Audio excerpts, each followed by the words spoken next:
Thank you for your very kind introduction, but the last bit was the one I liked the most. It really feels like coming back home whenever I'm here, and I really mean it. So thank you so much, Sonia. Thank you so much, Lavka, for everything. Your hospitality is overwhelming, and this is extensive to the rest of the organizing team. So taking into account that we're starting 5 minutes late, just for the record. Okay. Sorry. No, that's not your fault. Okay. Let's crack on with the show, shall we? The historical novel, extraordinarily well represented in the British literary tradition, in which a historical turn has recently been identified, may serve as a tool for building the very notion of nationhood, but also as a device for challenging concepts of nation and national identity. At all events, historical novels tend to set their plots in so-called foundational time so as to explore the relationship between the past and the present. This is the case of the Tudor period and an especially popular setting in British historical fiction, which may be seen to reenact the past of Britain's core nation, in other words, England. Indeed, in the popular imagination, Tudor England laid the foundations of what made modern Britain great, our navy, church, and empire. While there is no doubt that the main actor in the story we could entitle The Life and Reign of Henry VIII, as told by mainstream history, is Henry himself, what is actually known about Anne Boleyn, that most obsessed over of Henry's queens, whose marriage to Henry seems to have precipitated such momentous events? The answer is an easy one: very little. The date of her birth remains unknown, and there's not even agreement as to whether she was the elder or the younger of two sisters. Most historians contend that Anne Boleyn was innocent of the charges brought against her. By the way, I assume that everyone's familiar with the plots. I'm not going to specify who is who and what role they play, okay? Bernard, as I was saying, in 1991, argues she may have committed adultery with Harry Norris and Mark Smeaton, while Warnick, another author that will keep repeating in my paper, 1986, 1991, 2006, is written amply about this, argues for the plausibility of the charge of incest with her brother George. Equally mysterious is Anne's religious outlook and the role she may have played in the English Reformation. Bernard, 1993, concludes that the image of Anne as a devout, pious Protestant largely resulted from the Protestant propaganda widely spread in the early years of her daughter, Queen Elizabeth I's reign, and that her words and behaviour after her conviction point to Anne as a conventional Catholic.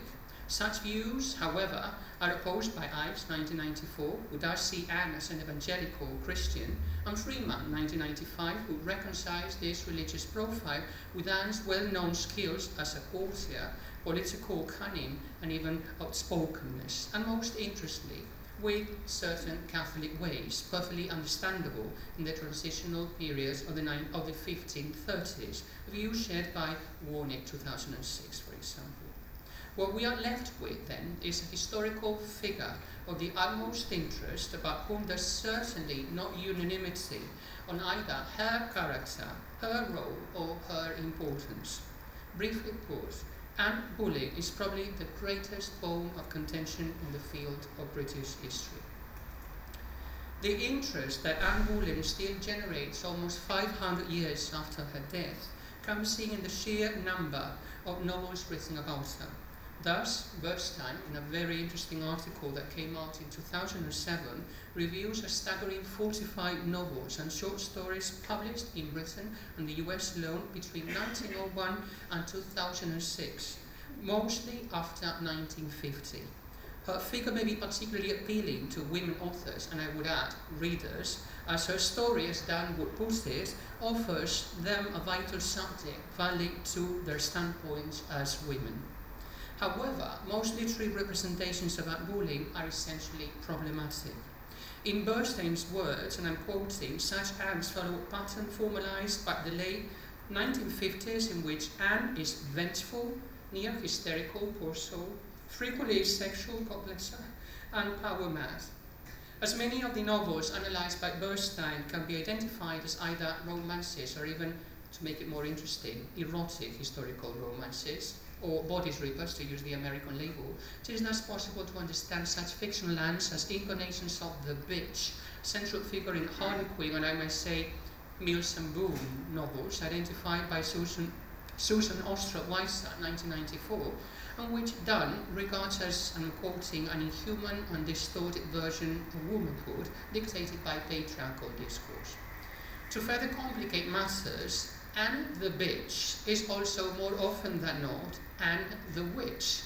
Hoey, 2018, this is a very recent contribution, argues that the image of a witch-like Anne, very common in 21st century popular culture, Harry Potter for example, can by no means be justified against the historical evidence available. The fact remained that Anne was charged with adultery, not witchcraft.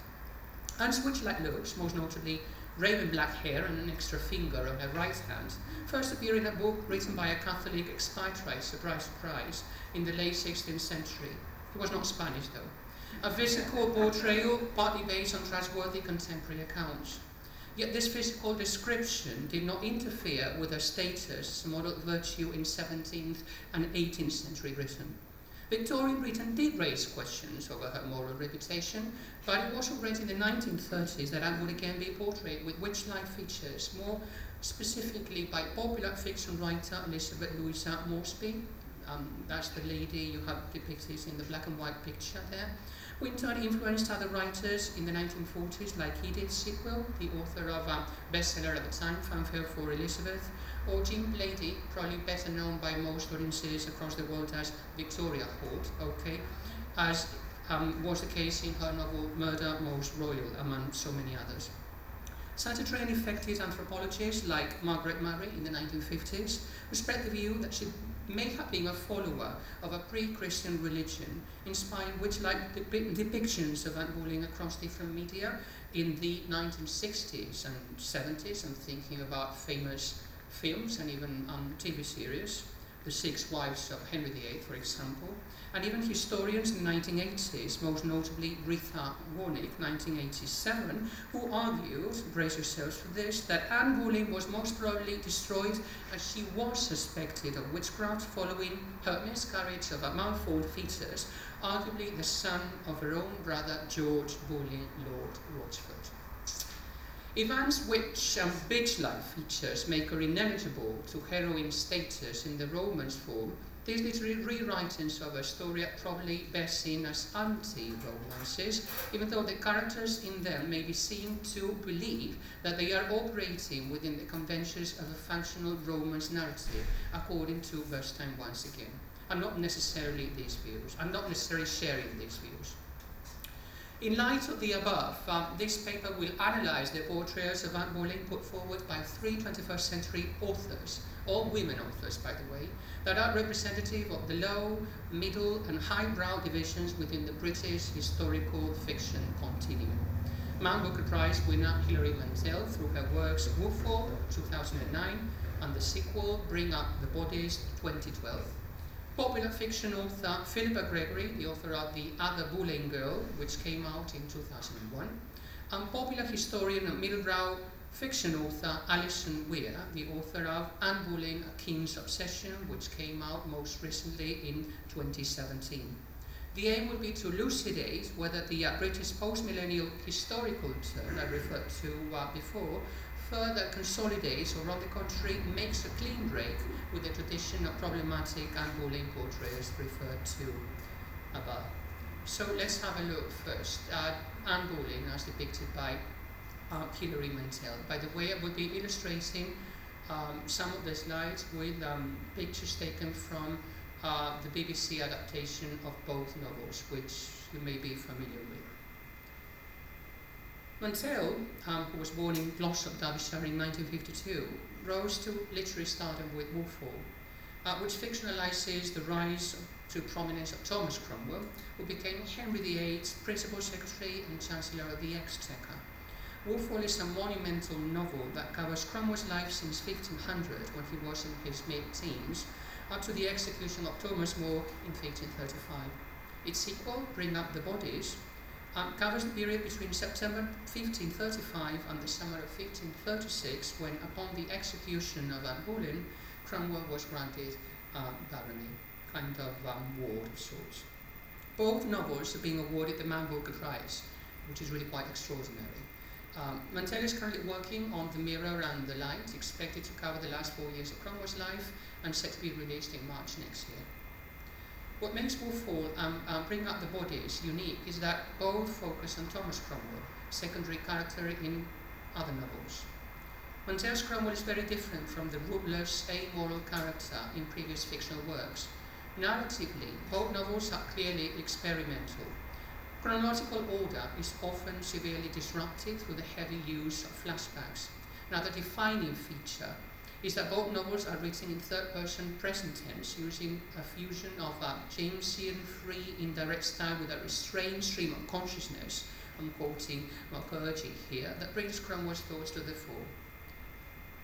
Thus, it is only through Cromwell's eyes that the reader perceives Anne Boleyn in both novels.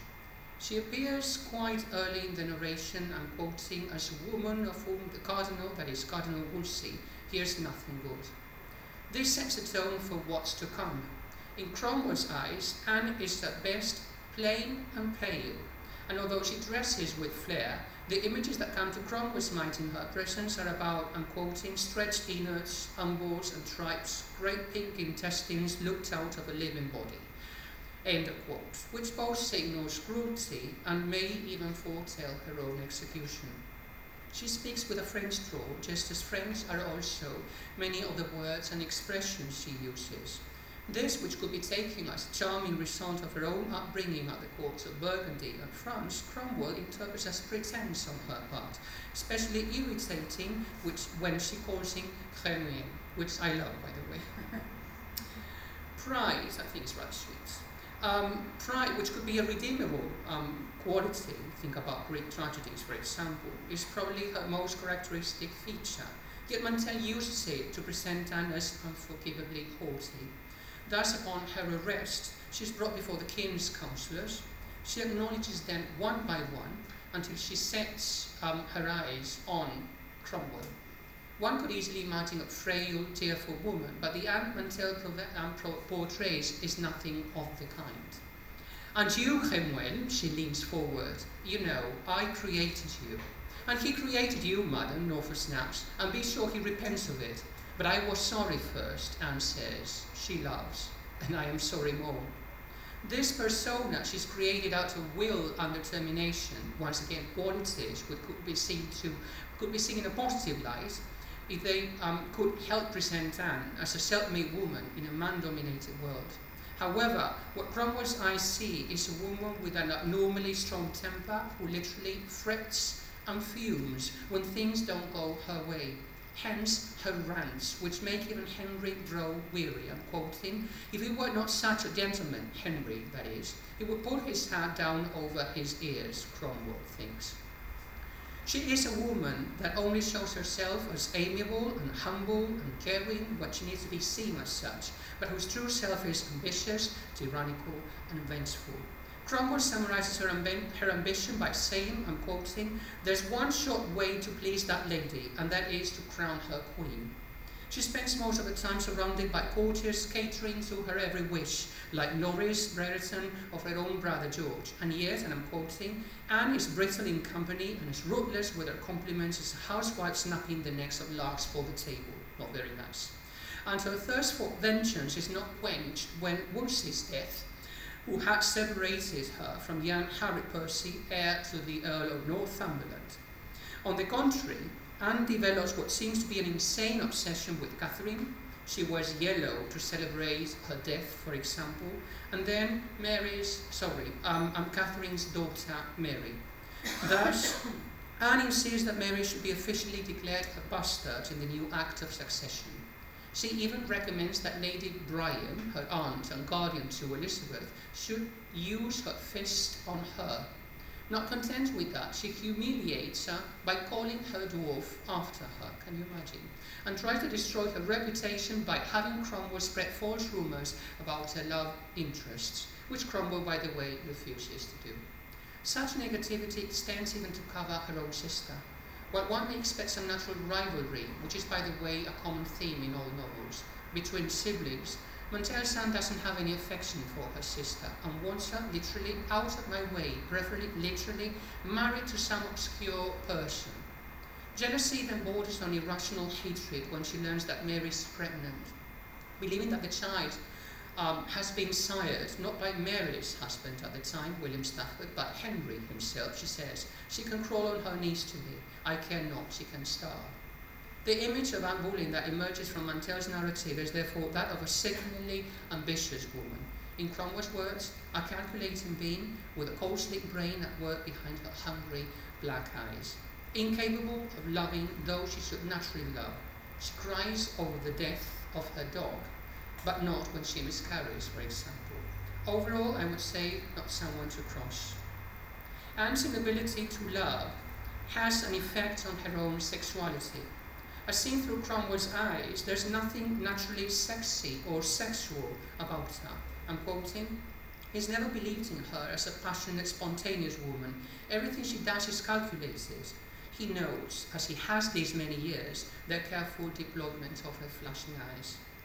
She knows how to flirt, and this doesn't mean she either feels love or physical attraction. For Cromwell is, I'm quoting, the woman who took her maidenhead to market and sold it for the best price. No doubt aided by a cunning sense of her witch-like looks, she's like a serpent with hungry black eyes." Although sorcery and witchcraft are not central to Mantel's narrative, the storyline is not completely exempt from such motives either. Thus, Cromwell remarks that she often, I'm quoting, tucks her hands back in her sleeves, and people believe she does this because, I'm quoting again, she has something to hide, a deformity. However, he simply believes that this is evidence that, and I'm quoting again, she's a woman who doesn't like it to show her hand. In fact, most references linking Anne to witchcraft and sorcery are presented as rumours that Cromwell is quick to cast away, but Mantel's Anne cannot be said to be cleared of this charge either. Thus, in Wolford's mysterious Chapter 2, in Part 2, fittingly entitled An Occult History of Britain, a parallel is drawn between Anne Boleyn and Elizabeth Woodville, Edward IV's controversial Morganatic queen, widely believed to have been a witch, and about whom we will probably be hearing in one of the papers presented in this conference by Veronica Novolova. Finally, religion is not central either to Anne's characterization in the Mantel novels, as references to this theme are scarce. However, they are also sufficient to present Anne as a reformist, probably influenced by the English devotional trend. While courting her, Henry, and quoting, and Anne sometimes retire and are private, and Anne, who reads the Bible, points out strong scriptural commendations to him. This shortest of references is crucial because it suggests that Anne actively contributed, or at least believes to have actually contributed, to bringing about the Reformation.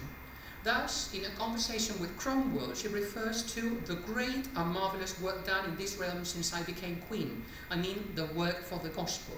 Since my coronation, there's a new England. It can't subsist without me. However, the final religious snippet Mantel provides complicates her portrayal. Archbishop Cranmer visits Anne in the Tower shortly before her execution, and this is how he describes it for Cromwell. You've got this in the right-hand side of your screen. "I don't know," Cranmer said. "She said to me, 'Shall I go to heaven? Because I've done many good deeds in my time.' She's made the same inquiry of Kingston. Kingston is, by the way, the constable at the Tower at the time. Perhaps she's asking everybody. She talks of works," Cranmer shakes his head. "She says nothing of faith, and I hope she understood, as I now understand, that we're saved not by our works, but only through Christ's sacrifice, and through his merits, not our own. Well, I don't think you should conclude she was a papist all this time. What would it have availed her?" Okay, I'll just leave it there for the time being, and quickly move on to cover Philippa Gregory's depiction. Philippa Gregory was born in Nairobi in 1954. She's a trained historian who holds a degree in history and a PhD in 18th century literature. She rose to prominence with a Whiteacre trilogy, published between the years 1987 and 1990, which she borrows from popular genres like the family saga, once again the American body stripper, or erotic historical if you like, through a heavy use of sex and controversial motives like incest, to chronicle the lives of 3 generations of women and their claim to their ancestral home, Whiteacre Hall. However, as Wallace puts it, and I'm quoting, the popular appearance belies the political content of these texts and the seriousness of their engagement with history. That sex in Gregory is often painful, doesn't victimize women, and serves to denounce gender-related attitudes to sex and love, which makes such texts very different from the popular genres they borrow from. Gregory has since substantially focused on females of the late Plantagenet and Tudor period. The best known novel is The Other Boleyn Girl, published in 2001, which tells the story of the Boleyn sisters. The novel became a bestseller worldwide, won the Romantic Novel of the Year award 1 year later, sold over 1 million copies in the US alone by 2007, spawned several successful sequels, novels written by the same author, and inspires a BBC television drama and a major film contributing to the refueling of the popularity of all things Tudor in the new century. The work is narrated in the first person by Mary Boleyn, who becomes Henry's mistress before the other Boleyn girl, that is Anne in this case. Mary is presented as the younger sister in this novel. The narration is chronologically linear, yet Gregory emerges as a talented storyteller with an outstanding ability to create memorable characters. Like Montel, Gregory doesn't provide references to Anne's physical features, apart from dark eyes and hair, that seems to be unavoidable. Emphasis is placed instead on how the character uses the empty canvas of ratifying features to construct a picture of irresistible attractiveness. As was the case in Montel, Anne's speech has a French flair, but it is not presented as a sign of affectation here. This becomes clear soon after she arrives at the English court. This is a dialogue between Anne and her sister Mary. Anne starts, "I'm all but French now. You're English, born and bred like George and me," I said flatly. "Why do you always have to pretend to be different?" "Because everyone has to do something." "What do you mean?" "Every woman has to have something which singles her out, which catches the eye, which makes her the center of attention, and I'm going to be French." She gleamed at me, and her dark eyes measured me in a way that only Anne could do. "I pretend no more and no less than you do," she said quietly. "My little sister, my little golden sister, my milk and honey sister. I shall be dark and French and fashionable and difficult, and you shall be sweet and open and English and fair. What a pair we shall be! What man could resist us?" As this excerpt suggests, the characterization of both sisters revolves around a powerful awareness of gender. Both realize they are women in an increasingly influential family, and as such very little other than parcels or baits with which to lure the right man, eventually the King of England himself. The turn is first Mary's, who enjoys it at first and soon grows to love him, a feeling she has not developed for her husband, the courtier William Carey. However, once Henry loses interest in her, Mary develops an intense dislike for the court. It gradually dawns on her that her only chance at happiness involves leaving the artifice of the court and seeking refuge in a more natural setting, which Eva, the Boleyn family seat, clearly represents. Anne, on the contrary, takes a very different stance. As a woman at court, she knows she's at a disadvantage, but she's determined to play her cards as best she can. Rather than be used and then be dropped by the king, Anne literally makes her own plans. She thus secretly sets her eyes on the young Henry Percy, heir to the Earl of Northumberland, as we know by now, although this clearly doesn't involve romantic love. "You're going to make him love you?" Mary asks her. Abruptly she released me, and I gripped my elbow and my arm where the bones ached. "I'm going to make him marry me," she said flatly, "and if you so much as breathe a word to anyone, then I'll kill you." Her plan doesn't come to fruition, though, because as we know, her relationship with her young Percy apparently consummated, and therefore, as good as marriage according to the custom of the day, is going to be terminated by Cardinal Wolsey's intervention. Anne marvels at the hypocrisy of all this. "I'm a virgin, ask anyone. As Cardinal Wolsey, he made it official. I'm a virgin. I'm an attested, official, sworn to it virgin. Wolsey, the Archbishop of York himself, says I am a virgin. You can't be more of a virgin than me. The conclusion, therefore, seems to dawn on her that the English court, what is natural or real, plays no role whatsoever. Everything's ritualized, everything's pretense, everything's performance. This knowledge empowers her. So once Mary's been discarded and incidentally left with one daughter and son who in the novel are fathered by Henry himself, it is Anne's turn to shine. That evening there was a picnic by the river. Anne was on one barge, scattering rose petals into the flow, posed at the front like a figurehead, and I saw that Henry's eyes did not leave her. Only Anne had that deliciously subconscious way of walking. She moved as if every man in the world was watching her. She walked as if she were irresistible, and such was the power of that conviction that every man at court did look at her, did find her irresistible. When the last note of the music finished, Anne stood back on the gangplank and laughed as if she were surprised at the foolishness of the young men at the court, and I saw a smile on Henry's lips at the arpeggio of her laughter. 'Tis therefore through performance that Anne captivates the king, although her ultimate performance is actually keeping him both close and at bay, as she knows that giving herself to him without having their marriage secured would result in her being discarded, like her sister. This unending performance takes its physical toll on Anne, overwhelmed by the risky situation she finds herself in, knowing that her fall would also bring her own family down with her. From morning to night, Anne was with the king.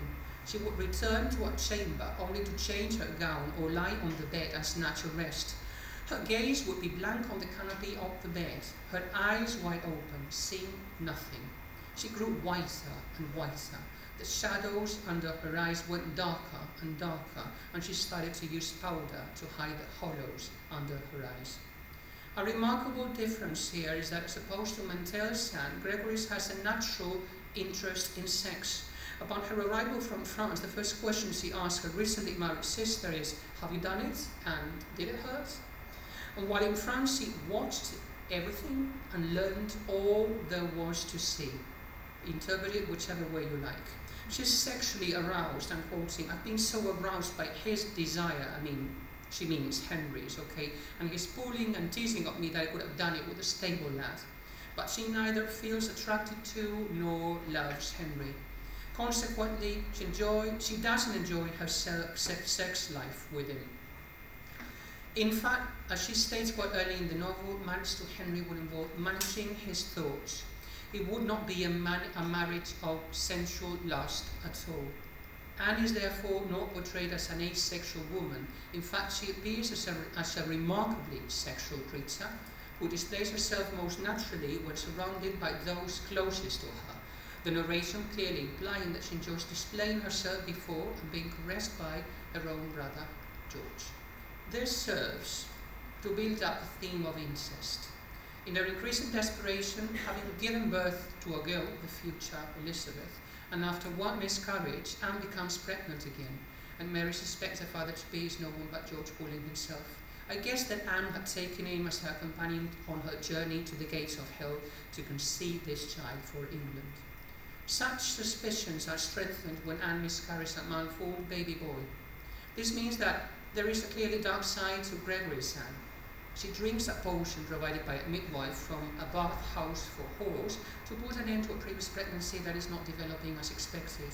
Her relationship with her sister Mary is stated by something far stronger than rivalry between sisters, and her decision to adopt Mary's son, Henry's bastard in the novel, is presented as a necessary act of cruelty in revenge of Mary's decision to leave court. When challenged, Mary describes Anne as moving like a striking snake and hissing threats. Overall, there's something about her personality that makes Mary shudder and feel that a pledge to Anne is like a promise to the devil. Anne's dark side is arguably further emphasized because Gregory's character is remarkably devoid of religious traits. So last but not least, I have a quick look at Alison Weir's character. Alison Weir was born in London in 1951. She received education as a teacher, but is not a trained historian herself. She's published many history books, mostly royal biographies, since 1989. First historical novel came out in 2007. 6 more titles have been published since, all on the Tudor period. The latest project is a series of 6 novels on Henry VIII's wives. This paper focuses on the second, entitled Anne Boleyn, King's Obsession. Weir is one of Britain's best-selling historians, having sold a staggering 2.7 million books worldwide. However, academic recognition of her work as a historian is not universal. She shrugged off criticism by stating that she is proud of writing in a way that is accessible and entertaining. As evidence of her concern with accuracy, critics have appreciated the thorough research behind her fiction as well as her creative twists. Consequently, her prose being praised as riveting, solid, gripping, but critics also take issue with the author's occasional overuse of archaisms and exclamation marks, and excessive attention to detail which may result in an overall authorial style, in the words of Nelson, for example. Weir has hinted that it was her mission to change the popular perception of Anne Boleyn, largely affected by the success and later film adaptation of Gregory's The Other Boleyn Girl. The novel opens with the young Anne reflecting on her own physical appearance, seeing herself reflected in the mirror. This is already representative of the narrative style favoured by Weir, third-person narrative by an omniscient narrator that tells the story from Anne's perspective. What she sees is no great beauty, but a pleasant whole, although she fully acknowledges that her sister Mary is the more beautiful of the 2 Boleyn sisters. Weir completes this description by endowing her character with a tiny extra nail on her little finger of her right hand, a witch's mark according to her sister Mary, and something she constantly tries to conceal by wearing suitably long sleeves. This comment, which is obviously a nod to sorcery and witchcraft, is what virtually all of the other uses to explore this theme. The comment also signals the game of competition between sisters, although it is presented in a far more natural, benign light here. For example, the critical moment when Anne Boleyn adopts Mary's son is presented as something natural happening to widowed mothers in Tudor society. Anne Boleyn's upbringing is described in astonishing detail. The regent, Margaret of Burgundy, introduces her to the new learning, which has an impact on her views of both religion and gender. It is through her that she discovers Christine de Pizan, the regent's favourite writer, learns how to use her physical assets to her own advantage, playing the game of courtly love. While at the French court, her sister Mary is raped by King Francis, an eye-opening experience for Anne. Under Queen Claude, that is King Francis's wife, Anne reflects the accomplishments that would make her shine at court, learning how to glide gracefully along as if she had no feet. She also adopts the French fashion with flattering effects on her figure. The Ice Maiden, as fellow ladies-in-waiting nickname her, uses her newly acquired skills to command the allegiance of many a man, whilst being determined to lead the French court without compromising her virtue. Finally, serving King Francois's sister, Princess Marguerite, introduces her to a stimulating environment of poetry writing and engaging debates on religion and the role of women in society. Such training is used by the author to account for Anne's feelings regarding love, sex and marriage. Although determined not to be a simple pawn in her family's marriage policy, and in spite of her nickname at the French court, Anne is no ice queen. She is captivated by the physical beauty of Harry Norris, a passion she never overcomes in the novel. And although her interest in Harry Percy is first driven by ambition, she develops a fondness for him that could have resulted in love were it not for the fact that this relation, as we know, is to be terminated by Wolsey. However, she refuses to have sex with him, or, for that matter, any other admirer, out of wedlock, as she is fully aware that indulging in such pleasures would eventually turn her into a social pariah. Anne is thus presented as a perceptive, highly intelligent woman who knows who her enemies are, realizes that men working for the king like Thomas Cromwell must increase in power and a fortune to match, and is pragmatic enough to know that Rome will never grant Henry his much desired annulment.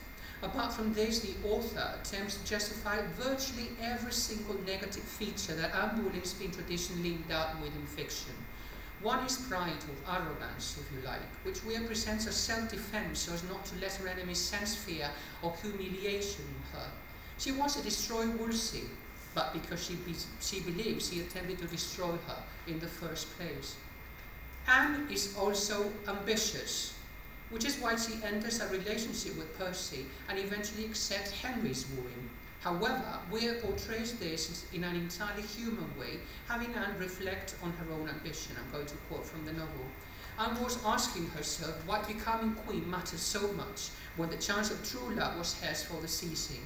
She'd never seen marriage alone as an especially fulfilling state for women, yet she realized that the prospect of the power she could wield as queen, as the mother of the heir, was headier than the prospect of marriage with Norris. Especially redeeming is the fact that Weir's Anne doesn't seek Henry's attention at the beginning. The memories of his womanizing ways or the way he used with very sister weighed too heavily on her mind. She could never love him, the novel goes. The essential alchemy that should be between male and female was decidedly absent. Some effective narrative tension is actually created by mixing Anne's original dislike for Henry with genuine fear at the thought of offending the king, to which understandable ambition is added later. She only gives herself to Henry when the last obstacle to her marriage is removed. Interestingly, although she doesn't love him, she is aroused by him, but the Anne that emerges after this experience is what disappointed with Henry as a sexual partner. Her inexperience makes her wonder whether the fault is at least partly hers. This is a very different narrative from Gregory's, in which Anne is no virgin. At any rate, however, she's definitely not asexual either, as the passion she feels for Norris never abates, as we've seen. Equally central to Anne's characterization are her tantrums and hysterical laughter. These result in the novel from her frustration and resentment at Henry's reluctance to part with Catherine or provide speedy solution to his first marriage. In turn, this creates anger in her, which she somehow catalyzes through revenge on Wolsey, Catherine, and ultimately Catherine's daughter Mary. In such context, revenge is a flaw, but a perfectly understandable one, made even more human when the reader learns that Anne gives herself into a storm of weeping when she acts this way, hating the person she was becoming. Significantly, in Weir's narrative, it is Henry and not Anne that celebrates Catherine's death by wearing yellow. She has no real cause for celebration, as she suspects her brother has poisoned Catherine and so believes God will punish her for it. This relates to Anne's religion, I'm coming to an end, which Weir explores deeply. Introduced to reformist ideas at the court of Burgundy and France, she believes that the church is corrupt and that the people should be encouraged to access the Bible. And she makes it her mission to use her privileged position to be a queen such as Esther had been in the Bible. Thus she introduces Henry to works by the likes of Simon Fils and more especially William Tyndale. And although her aim is not always spiritually minded, revenge on Wolsey definitely plays a role here, the moral statue comes to the fore when she sees through Henry and perceives that the forthcoming dissolution of the monasteries, which by the way she opposes, is in fact a clever manoeuvre on the part of Cromwell, which led Henry to see that he desperately needs the money this will bring. At any rate, and in spite of her flaws, Anne stands out as a key agent in the English Reformation, not because she's a Lutheran, but because her wish is literally to save the church in England from corruption. In other words, Weir's Anne considers herself as a reformist rather than a Protestant, and is accordingly shown keeping traditional Catholic practices like the ordering of masses for the repose of the dead, confession or communion. Okay, let's see whether we can find some sense in this. Have you noticed the 6 fingers on her hand, by the way? Substantial research lies behind the 3 narratives, although significant differences have been found between them. In some cases, this may be due to artistic license. Others clearly result from the different choice of sources used, which you have over here, but I'm not going through that in order to save some very valuable time, because this is not really my point. The point is not, however, to highlight historical accuracy, but to see the extent to which these recent retellings of the Anne Boleyn story conform or not to the problematic patterns identified by Bernstein and Hui. Otherwise put, do these narratives reaffirm the Anne the bitch witch pattern, and which role, if any, do they grant Anne in that foundational time that was the Tudor period? All three narratives borrow in one way or another from the long-established tradition that endows Anne Boleyn with bitch and witch-like features. A clean break would have probably resulted in an unrecognizable character with little or no verisimilitude value. However, beyond the surface of such similarities, striking differences appear. References to witchcraft and sorcery are obvious in Mantell. Although Cromwell doesn't give any credit to the rumours that associate Anne with the dark arts, the very language he uses to describe her, often comparing her to a snake, makes it impossible for the reader not to associate Anne with some evil force. This aside, Mantell's Anne Boleyn is not just a strong, self-made woman in a man-dominated world, a characterization which is somehow present in all three narratives, thus making them relevant not only to the authors that wrote them in the first place, but also to a largely female readership. The problem with Mantell's Anne is that all about her is a fake. She means nothing of what she says, and all she pursues is her own ambition. She is unforgivably haughty, doesn't care for any member of her family, and her rivalry with her sister could be deemed irrational. Her rights result from her relentless ambition and non-existent patience. She is tyrannical and vengeful, and as such incapable of loving. In light of this, I agree with Dan, who sees absolutely no redeeming trait in this representation, and argue that Mantell's Anne comes closest to the vengeful, neo-hysterical, asexual and power-mad pattern denounced by Bernstein. Mantell also seems to deny her any major historical agency, which I believe is far more important. Although it is hinted that she is a reformist, probably embodying the fluidity of beliefs to be found in the 1530s, and she herself vindicates the great and marvellous work done in this realm since I became queen, in the novel, before Cromwell. What transpires is, in these novels, is that Anne becomes queen because Cromwell wants it so, and she's executed because Cromwell again finds it convenient to have her replaced by somebody else.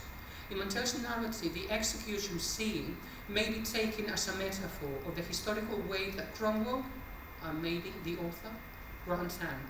Her voice is very low, and her speech cannot be heard. She's being literally silenced by the very author.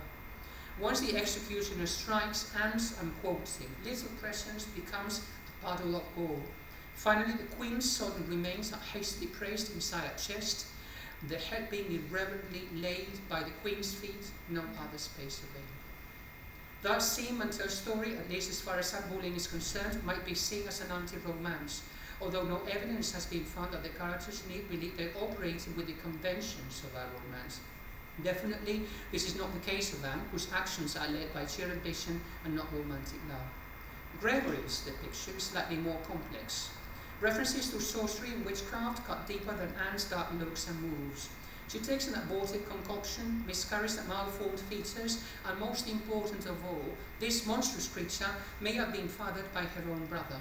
Overall, this is enough evidence that Gregory's Anne borrows from the long tradition that has had Anne portrayed as a witch in popular culture. But what about the bitch in Anne?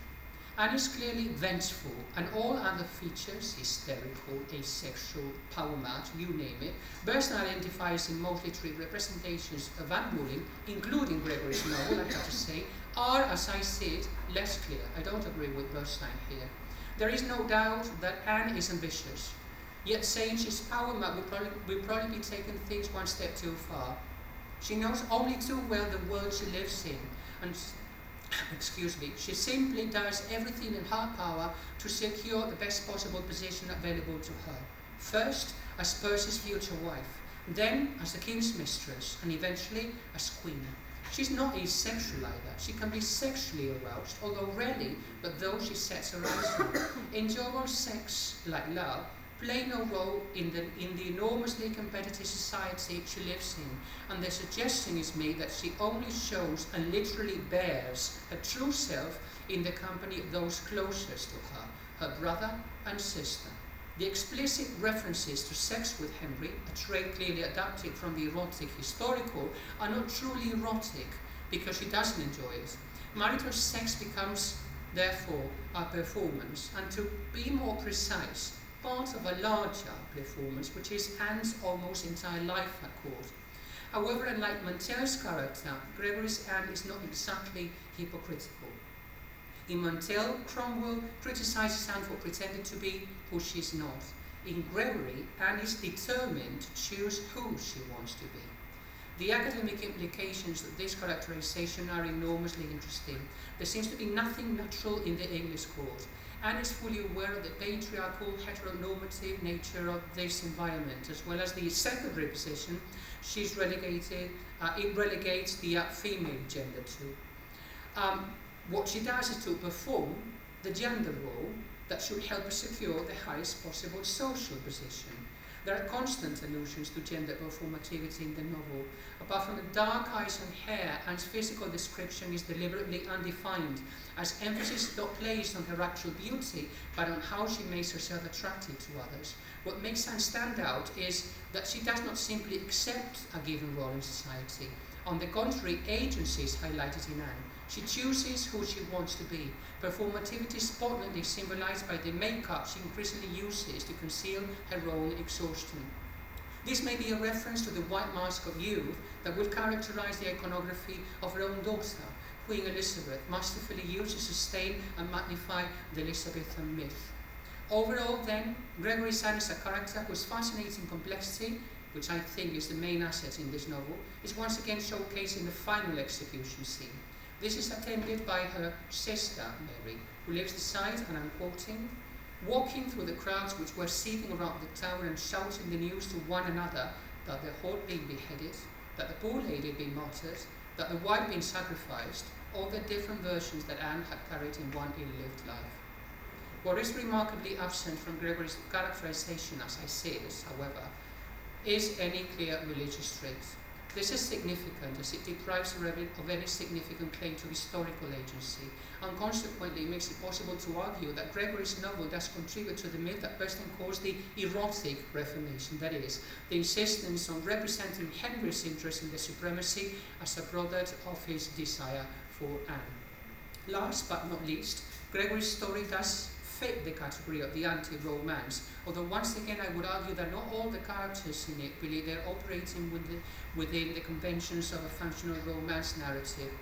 Mary certainly does, and once she realizes that the Tudor court will never give her what she seeks, she leaves court and lives her own counter-romance in the Georgic setting on the English countryside. On the contrary, Anne knows what she wants and never considers the possibility of a different life altogether. Finally, West's portrayal is probably the one that distances itself the most from Anne the Witch, providing the character with a tiny extra nail present in some contemporary descriptions of words like bewitching or enchanting, used figuratively, always figuratively, to refer to the effect she has on Henry, which once again is present in contemporary records. As for Anne as a bitchy character, this is clearly more doubtful than in any of the other two narratives. A jealousy towards Mary is subdued and reduced to what might pass off as sisterly competition. Her Frenchness is no sign of affectation. She is capable of feeling love and sexual attraction, although the patriarchal society she lives in makes her repress such feelings. Anne's flaws are justified. Her arrogance is a self-defense strategy. She may be vengeful, but not cruel.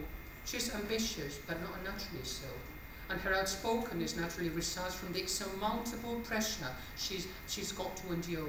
She eventually regrets the hard course of actresses being forced to take with the likes of Princess Mary. Additionally, Anne is realistically presented as a woman of faith at a time of religious fluidity, who forces religious reform out of conviction and not only convenience. And crucially, she's shown to play a crucial role in bringing about the Reformation.